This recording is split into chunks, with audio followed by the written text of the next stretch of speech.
Congratulations again, Nathaniel, for winning the Mr. Earth International 2023. Yeah, this is my first time to talk to you after being crowned last June 28th. Hello, Sir Adam. It's been a while. Yeah. Parang mga 2 months ago. Yeah, 2 months April, ago. yung press 2 months ago. presentation Ay, pa. 3 months ago. Yeah. 3 months ago. Yeah, so how do you feel about this whole thing? Ang laki ng pinayat mo. Talagang sineryoso mo. The last time I spoke to you 3 months ago, you said, sabi mo, ay, payat pa ako, determinado ako. And now, wow, it paid off. Oo. Parang ano doon, mga after nung press presentation, marami kasi akong alam yun. Parang mga criticisms that I really have to improve my body. That's why po, nag-focus talaga ako sa workout ko that time. Like, it's like parang halos everyday. Yung Sunday lang yung break ko sa working out. Kaya po na-improve ko talaga yung katawan ko. Kasi syempre, ano din po, kailangan disiplina din. Kailangan mo talagang may discipline. And I have to tell you too, nung in-upload ko yung photo mo in bikini, wow, ang daming views sa TikTok. Grabe. Thank you po. Hard work pays off talaga. Yeah, so how do you feel now that you're the newly crowned Mr. Earth International? When are you competing and how are you preparing for the competition? To be honest, no, I'm gonna take all my time kasi next year pa naman yung pageant. Parang August in Venezuela. Yes. So sa ngayon, parang kumakain pa rin ako ngayon. Kumakain na talaga ako ng todo ngayon. So Kumakain still ako ng want to- rice. So ngayon, parang working season ko ngayon. So kumakain ako ng kahit ano, rice lang. Pero nung before pageant, yung wala talaga akong rice at all. Wala akong carbs. Mostly protein, fiber. Yun ang diet ko. Ngayon, kumakain ako ulit. Medyo nag-gain ako ulit Disney. ng weight. So wait, going to Venezuela next year, talagang you plan to become more huge in terms of body physique. Yun po i-improve ko sa ano ko talaga, sa physique. Kasi Latinos na or sino yung mga kalaban ko, no? Hindi na pwedeng mga ano na, pakit-cute lang. Or skinny lang. So ngayon nakikita ko may beard ka na rin, so magkakaroon ka na rin ng beard for the upcoming competition.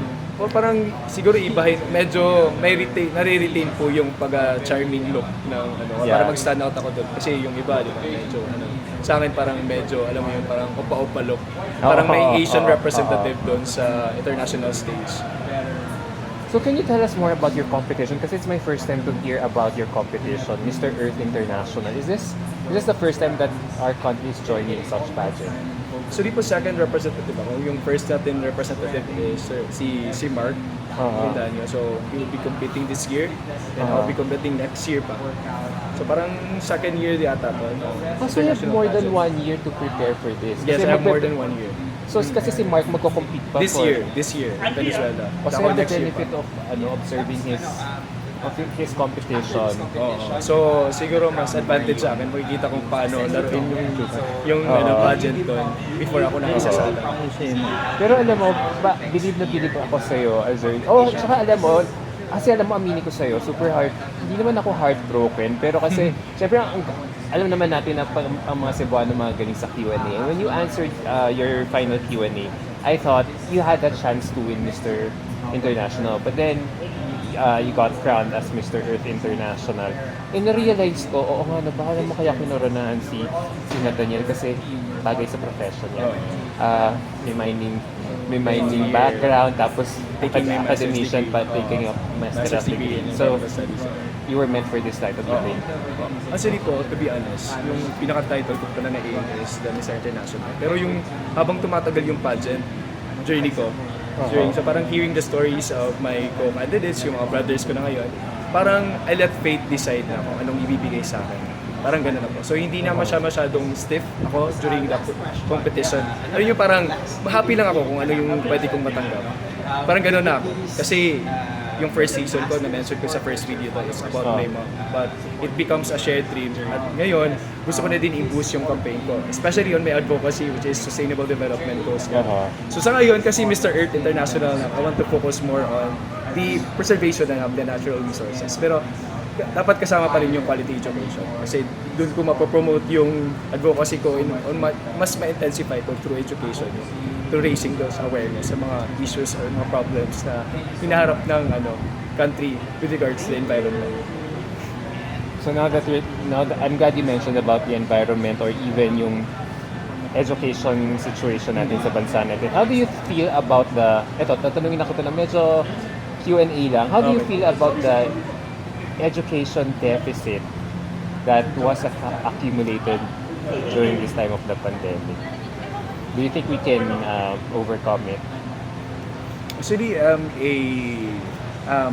ambassador for Seed4Com. This is an organization who also shares the same vision as I do. So, as an educator, I've witnessed pumunta ko sa one of the schools in Cebu. Now, I've witnessed the problems that that the children are facing. They're using tents as their alternative schools. So, based on my assessment, na it's not really the problem, yung teachers or the students. The problem is the lack of government support. Kasi we need to build infrastructures, we need to provide our teachers with instructional materials, quality instructional materials, and also resources to our students. So we'll be able to, be able to solve the problems of quality education here in our country. That is true. And as you relate that to your advocacy, do you think it's about time that we encourage our youth to be more in particular or to be aware of what's happening when it comes to our environment? Opo, especially sa time namin, yung mga millennials na tayo, yung mga 1990s hanggang pataas, di ba? Parang kami yung dumaan, parang kami yung naka-experience ng hindi masyadong maraming technology. At ngayon, we are more digitally, so mas ngayon, mas dapat social aware na yung kami. So as yung representative ng mga millennials, so encourage namin yung mga younger namin generation to be more socially aware also. Kailangan meron silang voice, na dapat kailangan nilang, di ba, to speak out. And to be aware of ano mga problems na pini-face, especially on the education na na-compromise because of the pandemic. Exactly. Alam mo, as we listen to you, meron ka talagang gift of gab. Sorry po? Gift of gab. That's why you sound so eloquent Thank you. during interviews. How were you able to develop that? Was it because of training, or is it because one of your parents are academicians? Kaya, you sound so eloquent and articulate during interviews. Kaya that's why it helped you get your current title right now. Actually, para sa akin po, parang life experience yun. Marami ka na napagdaanan sa buhay. So, lahat ng mga hugot mo, lahat ng mga tanong is based on actual experience. So, hindi siya, mahirap explain sa part mo kasi lahat ng mga tanong is based on experience, actual experience. So, hindi siya, parang gagawa-gawa ko lang, diba? So, mostly experience. So, maging mas articulate siya kasi true story siya. Real life experience siya. So, mas authentic siya pakinggan. So, you will sound eloquent and articulate also pag ganun. So how do your students find you right now? Are they more inspired? Are you currently on leave from school? So how are they receptive to your win? Parang mas dumami ba yung admirers mo? Mas inspired pa sila matuto sa'yo? So how does this whole Miss International thing come into your profession right now? Actually po, hindi ko pa nakikita mga estudyante ko after the pageant kasi ngayon, June, July, it's summer break. So, next month ko pa makikita yung mga estudyante ko. But based on sa social media lang, yung mga comments nila, yung support nila during the live, overwhelming po. Parang masasabi mo talaga na, diba, parang mabuti kang guro kasi, diba, yung support ng mga estudyante mo is grabe yung strong. Ang strong talaga ng support nila. From live. hindi lang sila, pati sa social media. After my first interview last April, nagulat ako, ikaw may pinakamaraming views among your contestants in Mr. International. Tapos tinignan ko yung social media, lalo yung Instagram account mo, nagulat ako, wow, you have so many followers. Like sabi ko, wow, ang laki,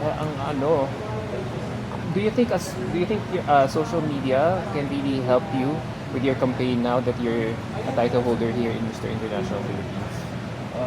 Actually po, hindi mo naman talaga importante kung anong number of followers. Maybe it's an advantage, pero hindi po talaga basihan yun. Kasi kung marami ka naman followers pero wala kang ginagawa on ground, di ba? Wala kang mga affiliation on certain organization that would really to make your advocacy be a reality or para meron ka lang groundwork.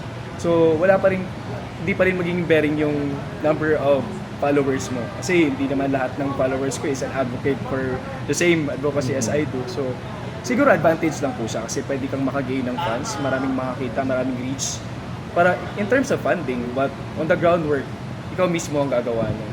Personal yun.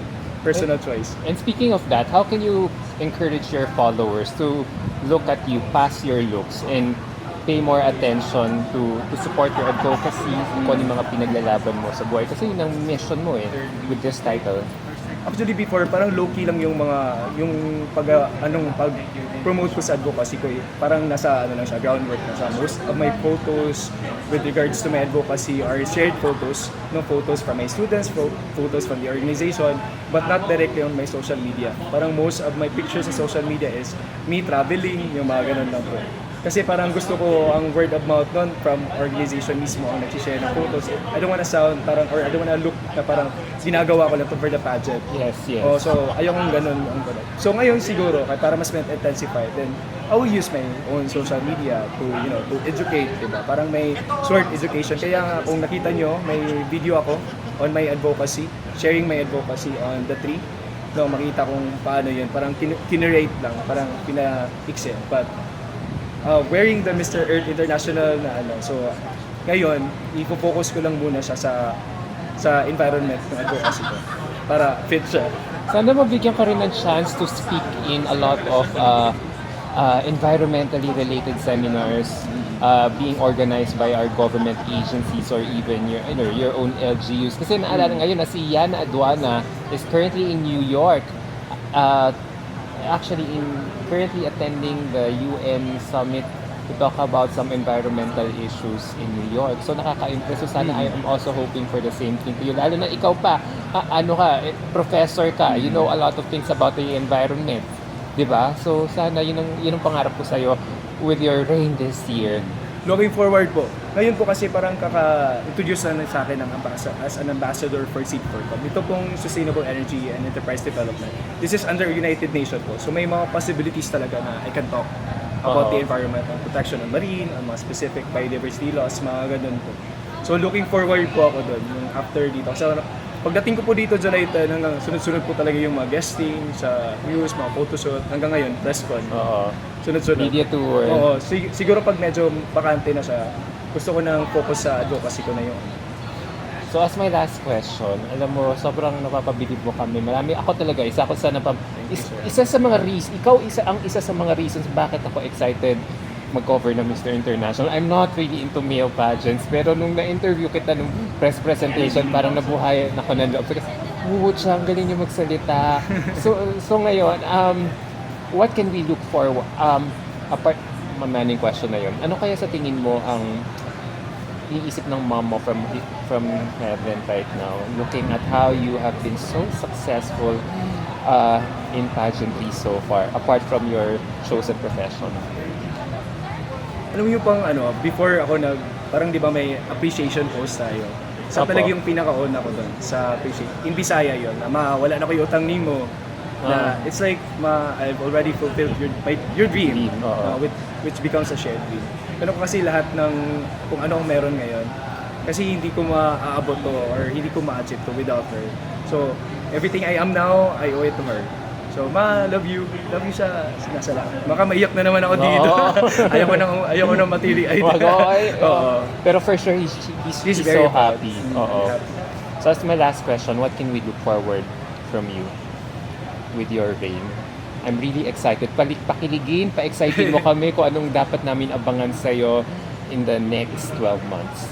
Siguro in the next 12 months. Sa ngayon kasi, baka on the first few quarters of the year or last quarter of the year, baka i-focus ko muna yung reign ko on my advocacy. So parang, di ba, yun yung reason ko first, di ba, to intensify my campaign on my advocacy. So ayokong parang dahil lang doon sa interview na yon na hindi ko siya magiging reality. Gusto kong makita ng mga tao na I'm working on my advocacy, especially this year.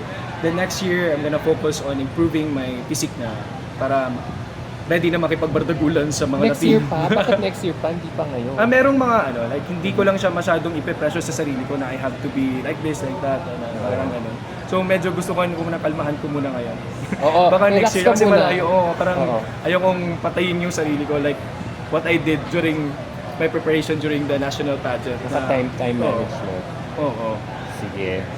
Grabe guys, alam mo, the camera, you register so well in the Thank you. camera. Thank you. So it is in my hope that you will really do well in your international competition next Salamat, year. Sir Andy. Alright, maraming salamat sa pagpapaundak ng interview na to. God bless you and I can't wait for the exciting things coming your way in the next 12 months. Thank you. Thank you. Sweet Thank you, Sir Nathaniel. Andy. Bye. Thank you. Thank you, everyone. Bye.